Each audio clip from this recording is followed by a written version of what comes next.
Baik, Assalamualaikum warahmatullahi wabarakatuh. Waalaikumsalam Waalaikumsalam warahmatullahi wabarakatuh. Alhamdulillah pada pagi hari ini kita semua dapat mengikuti pembelajaran seperti biasanya meskipun masih jarak jauh ya dengan daring. Mudah-mudahan pandemi ini segera berlalu sehingga kita dapat berkumpul dan bertatap muka di sekolah kita yang tercinta. Baik, sebelum memulai pelajaran hari ini, mari kita bersama-sama berdoa menurut agama dan kepercayaan masing-masing. Berdoa dimulai.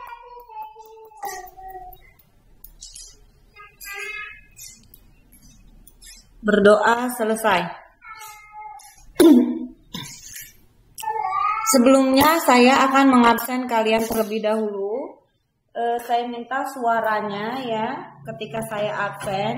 Kalau pada saat saya absen ternyata tidak menjawab, orangnya saya alfakan ya. Kelas 10 TKJ. Berapa ini ya?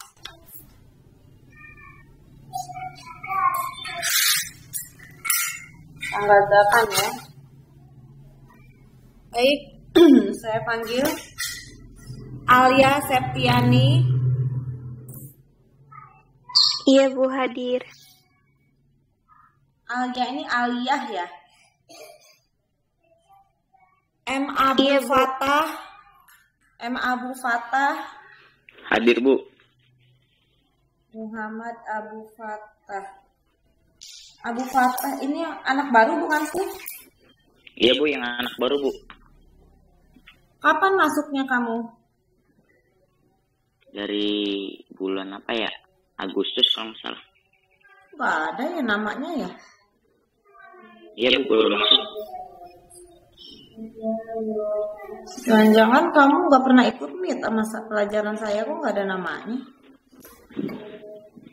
Masih itu nggak tahu Bu, saya Bu. Baru masuk pelajarannya Pak Bedi yang ini. Soalnya nggak ada ininya, kamu gak pernah ikut meeting pelajaran saya. Kalau dari bulan Agustus sudah lama itu. Tengku Alwali. Hadir Bu.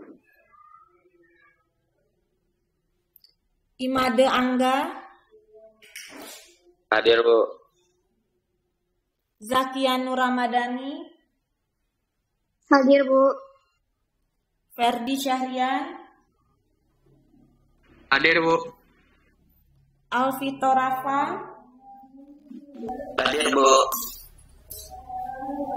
Muhammad Ali Basid. Hadir Bu.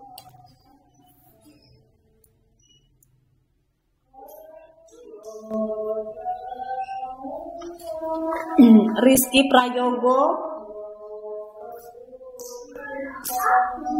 Rizky Prayogo.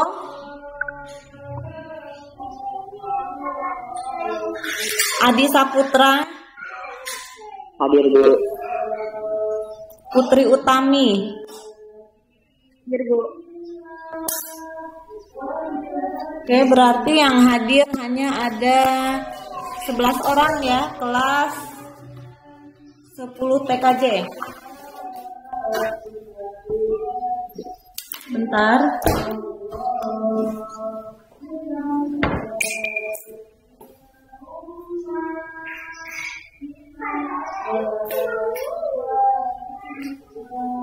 Oke, baik. Kita langsung saja belajar. Pelajaran kita hari ini masih dengan KD yang sama, yaitu KD 3.2 tentang menelaah ketentuan Undang-Undang Dasar Negara Republik Indonesia tahun 1945 yang mengatur tentang wilayah negara, warga negara, dan penduduk, agama dan kepercayaan, pertahanan dan keamanan. Kemudian adapun materinya, materi yang kita bahas adalah tentang sistem pertahanan dan keamanan negara Republik Indonesia ya. Oke, sebelumnya sebagaimana kita ketahui ya, bahwa kemerdekaan yang diproklamirkan oleh bangsa Indonesia itu tidak diraih dengan mudah. Saya rasa kalian juga tahu itu ya. Banyak sekali pengorbanannya ya, nyawa, harta, tenaga dan sebagainya. Semua itu mewarnai setiap perjuangan merebut kemerdekaan. Nah, mengingat begitu besarnya pengorbanan yang telah diberikan oleh para pahlawan bangsa, maka sudah menjadi kewajiban kita yang hidup pada masa sekarang untuk mempertahankan kemerdekaan dengan berbagai macam cara. Ya. Nah, upaya mempertahankan kemerdekaan ini telah dipikirkan oleh para pendiri negara kita. Mereka sudah memikirkan masa depan kemerdekaan bangsa Indonesia, ya. Nah, para pendiri negara ini melalui sidang BPUPKI telah mencantumkan upaya mempertahankan kemerdekaan ke dalam Undang-Undang Dasar. Pasal berapa? Yaitu pasal 30 ayat 1 sampai dengan ayat 5. Isinya apa saja? Ini isinya.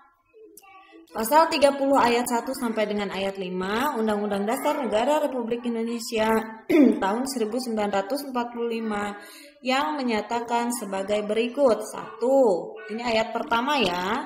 Tiap-tiap warga negara berhak dan wajib ikut serta dalam usaha pertahanan dan keamanan negara. 2. Usaha pertahanan dan keamanan negara dilaksanakan melalui sistem pertahanan dan keamanan rakyat dan keamanan rakyat semesta oleh Tentara Nasional Indonesia dan Kepolisian Negara Republik Indonesia sebagai kekuatan utama dan rakyat sebagai kekuatan pendukung. Lalu ayat 3-nya yaitu tentang Tentara Nasional Indonesia terdiri atas Angkatan Darat, Angkatan Laut, dan Angkatan Udara sebagai alat negara bertugas mempertahankan, melindungi, dan memelihara keutuhan dan kedaulatan negara. Lalu ayat 4-nya, Kepolisian Negara Republik Indonesia sebagai alat negara yang menjaga keamanan dan ketertiban masyarakat, bertugas melindungi, mengayomi, melayani masyarakat, serta menegakkan hukum. Lalu bunyi ayat 5-nya, susunan dan kedudukan Tentara Nasional Indonesia, Kepolisian Negara Republik Indonesia, hubungan kewenangan Tentara Nasional Indonesia dan Kepolisian Negara Republik Indonesia di dalam menjalankan tugasnya. Ya, syarat-syarat keikutsertaan warga negara dalam usaha pertahanan dan keamanan diatur dengan undang-undang. Nah, itulah bunyi pasal 30 ayat 1 sampai dengan ayat 5. Nah, dari ketentuan ini menegaskan bahwa usaha pertahanan dan keamanan negara Indonesia itu merupakan tanggung jawab seluruh warga negara Indonesia. Ya, jadi dengan kata lain, pertahanan dan keamanan negara tidak menjadi tanggung jawab TNI dan Polri saja, tapi masyarakat sipil seperti kita ini juga sangat bertanggung jawab terhadap pertahanan dan keamanan negara. Ya, TNI dan Polri manunggal bersama masyarakat sipil menjaga keutuhan NKRI seperti yang terlihat pada gambar ini. Nah, ini gambarnya nih. Bisa kalian lihat. Lalu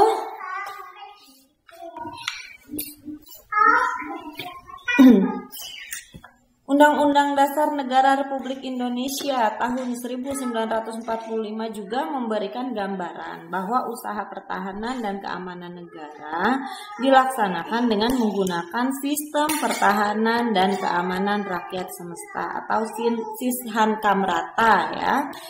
Sishankamrata ini hakikatnya merupakan segala upaya menjaga pertahanan dan keamanan negara meliputi seluruh rakyat Indonesia. Kemudian segenap sumber daya nasional, sarana dan prasarana nasional, serta seluruh wilayah negara sebagai satu kesatuan yang utuh dan menyeluruh.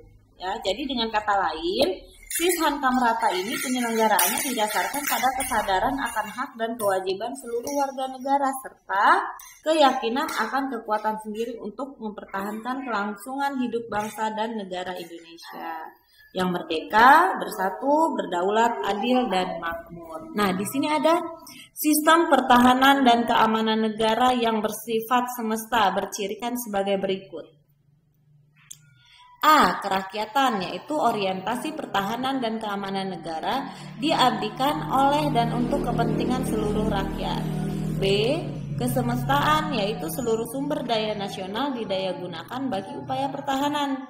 C. Kewilayahan, yaitu gelar kekuatan pertahanan dilaksanakan secara menyebar di seluruh wilayah negara kesatuan Republik Indonesia sesuai dengan kondisi geografis sebagai negara kepulauan, ya. Kemudian sistem pertahanan dan keamanan rakyat semesta yang dikembangkan bangsa Indonesia ini merupakan sebuah sistem yang disesuaikan dengan kondisi bangsa Indonesia, ya. Nah, kenapa demikian? Karena posisi wilayah Indonesia yang berada di posisi lang. Jadi negara kita ini diapit oleh 2 benua dan 2 samudra, ya. Nah, karena negara kita ini diapit oleh 2 benua dan 2 samudra, di satu sisi memberikan keuntungan, ya, tapi di sisi lain memberikan ancaman keamanan yang besar berupa ancaman apa saja? Berupa ancaman militer dari negara lain maupun kejahatan-kejahatan internasional. Nah, selain itu, kondisi wilayah Indonesia sebagai negara kepulauan tentu saja memerlukan sistem pertahanan dan keamanan yang kokoh. Untuk menghindari ancaman kita membutuhkan pertahanan dan keamanan yang kokoh untuk apa ya? Untuk menghindari ancaman perpecahan tersebut. Gitu ya. Kalau sistem pertahanan dan keamanan di negara kita ini nggak kokoh, ya, wah bisa-bisa ya bahaya, ya. Nah, dengan kondisi seperti itu, kesimpulannya itu adalah bahwa sistem pertahanan dan keamanan rakyat semesta itu merupakan sistem yang terbaik bagi bangsa Indonesia, ya.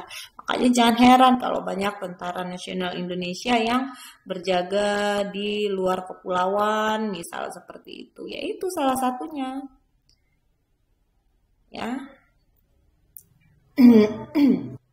Selanjutnya yaitu kesadaran bela negara, ya. Tahu kan ya, negara kita, bangsa Indonesia ini dijajah oleh Belanda itu sekitar berapa ratus tahun, ya. Nah, itulah para pahlawan bangsa ini rela berkorban dan bertumpah darah ketika berperang melawan penjajah demi untuk mempertahankan wilayah Negara Kesatuan Republik Indonesia (NKRI), ya. Nah, mereka, ya, masyarakat zaman dulu itu, ya, demi untuk kita merdeka, ya. Mereka semua itu mempunyai motivasi yang sangat tinggi untuk mempertahankan kemerdekaan yang telah diraih. Jadi oleh karena itu, untuk menghargai jasa pahlawan kita juga sebagai masyarakat biasa harus memiliki rasa rela berkorban untuk mempertahankan negara. Memiliki kesadaran bela negara dan memiliki rasa nasionalisme yang tinggi terhadap negara yang merupakan tempat tinggal kita, ya, baik secara langsung maupun secara tidak langsung. Jangan sampai kita merusak kemerdekaan bangsa Indonesia ini, ya, khususnya generasi bangsa itu dengan menggunakan obat-obat terlarang seperti itu, ya. Itu sangat merusak generasi bangsa khususnya. Kemudian, ya, pada pasal 27 ayat 3 Undang-Undang Dasar Negara Republik Indonesia tahun 1945 menyatakan bahwa setiap warga negara berhak dan wajib ikut serta dalam upaya pembelaan negara. Nah, ikut serta dalam kegiatan bela negara itu diwujudkan dengan berpartisipasi dalam kegiatan penyelenggaraan pertahanan dan keamanan negara, ya, sebagaimana diatur dalam pasal 30 ayat 1 Undang-Undang Dasar Negara Republik Indonesia, ya, yang sudah kita bahas tadi, ya. Kemudian kesadaran bela negara itu pada hakikatnya merupakan kesediaan berbakti pada negara dan berkorban demi membela negara. Jadi upaya membela negara selain sebagai kewajiban dasar juga merupakan kehormatan bagi setiap warga negara yang dilaksanakan dengan penuh kesadaran, tanggung jawab, dan rela berkorban. dalam pengabdian kepada negara dan bangsa. Nah, sebagai warga negara sudah sepantasnya ikut serta dalam bela negara sebagai bentuk kecintaan kita kepada negara dan bangsa. Nah, kemudian bela negara yang dilakukan oleh warga negara itu merupakan hak dan kewajiban membela serta mempertahankan kemerdekaan dan kedaulatan negara, kemudian keutuhan wilayah dan keselamatan segenap bangsa dari segala ancaman. Kemudian ya, dalam penyelesaian pertikaian ya ataupun konflik antar bangsa pun harus diselesaikan melalui cara-cara damai ya. Bagi bangsa Indonesia perang itu harus dihindari ya. Kenapa? Karena perang itu merupakan jalan terakhir dan dilakukan jika semua usaha-usaha dan penyelesaian secara damai itu tidak berhasil. Ya, jadi bukan setiap persoalan itu harus diselesaikan dengan perang ya, tidak seperti itu. Kita tempuh dulu dengan cara damai. Jika dengan cara damai tidak berhasil, maka mau tidak mau mengambil jalan terakhir. Jadi intinya perang itu adalah jalan istilahnya jalan buntu ya, udah nggak ada jalan lain ya udah mau nggak mau perang seperti itu ya. Nah, Indonesia sangat menentang segala bentuk penjajahan dan menganut politik bebas aktif. Nah, prinsip ini merupakan pelaksanaan dari bunyi alinea pertama pembukaan Undang-Undang Dasar 1945. Ya, dengan hak dan kewajiban yang sama, setiap orang Indonesia dapat berperan aktif dalam melaksanakan bela negara. Jadi membela negara itu tidak harus dalam wujud perang, ya. Bukan berarti kita saya mau membela negara saya mau ikut perang. Tidak seperti itu, ya. Membela negara itu banyak macamnya. Ya, bukan berarti bela negara itu dengan dalam wujud perang, bukan, ya. Tapi bisa juga diwujudkan dengan cara-cara yang lain. Ada yang tahu tidak cara-cara yang lain itu apa saja? Ada yang tahu tidak? Oke, banyak ya wujud bela negara yang bisa kita lakukan. Yang pertama itu ikut serta dalam kegiatan siskamling, ya, dalam kegiatan mengamankan lingkungan sekitar, ya, siskamling atau ronda. Hanya kayak misalkan orang tuanya atau kalian yang laki-laki gitu ya, ronda seperti itu. Nah, itu salah satu wujud bela negara. Karena apa? Karena ikut serta dalam mengamankan lingkungan sekitar. Kemudian yang kedua, ikut serta membantu korban bencana di dalam negeri. Yang ketiga, belajar dengan tekun pelajaran pendidikan kewarganegaraan atau PKN. Ya. Kemudian selanjutnya mengikuti kegiatan ekskul, entah itu paskibra, PMR atau pramuka ya, karena di situ banyak sekali ilmu-ilmunya yang bisa kalian dapat ya, bukan hanya sekedar ikut ekskul saja, tapi ikut ekskul seperti paskibra, PMR, kemudian pramuka, itu banyak sekali ilmu yang bisa kalian dapat dari ekskul tersebut ya. Kemudian ada lagi pelatihan dasar kemiliteran secara wajib. Ya, lalu selanjutnya pengabdian sebagai anggota TNI. Nah, jika sudah nanti kalian ada yang menjadi anggota TNI, ya pengabdian kalian sebagai anggota TNI itu salah satunya adalah wujud membela negara, ya. Kemudian selanjutnya pengabdian sesuai dengan profesi keahlian. Jadi bukan hanya TNI saja, semua profesi, semua bidang profesi keahlian ya, itu salah satu wujud bela negara. Ya. Oke, baik, sampai di sini apakah ada yang mau ditanyakan?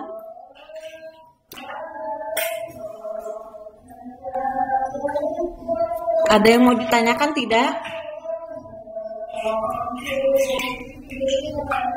Oke, jika tidak ada yang mau ditanyakan, kita langsung saja kalian ke Google Classroom-nya. Di Google Classroom-nya itu sudah ada soal ya, tugas dari saya. Silakan tugasnya dikumpulkan. Kemudian materi yang barusan saya sampaikan ini silakan kalian catat ulang di buku catatan kalian masing-masing ya. Nah, tugasnya kalian foto kirim ke Google Classroom. Lalu kalau sudah selesai, kan ngerjainnya di kertas folio ya atau kertas HPS. Kalau udah selesai, masukkan ke dalam map Snail Hackernya ya. Baik, kalau begitu jika tidak ada yang mau ditanyakan, saya akhiri. Wassalamualaikum warahmatullahi wabarakatuh. Waalaikumsalam warahmatullahi wabarakatuh.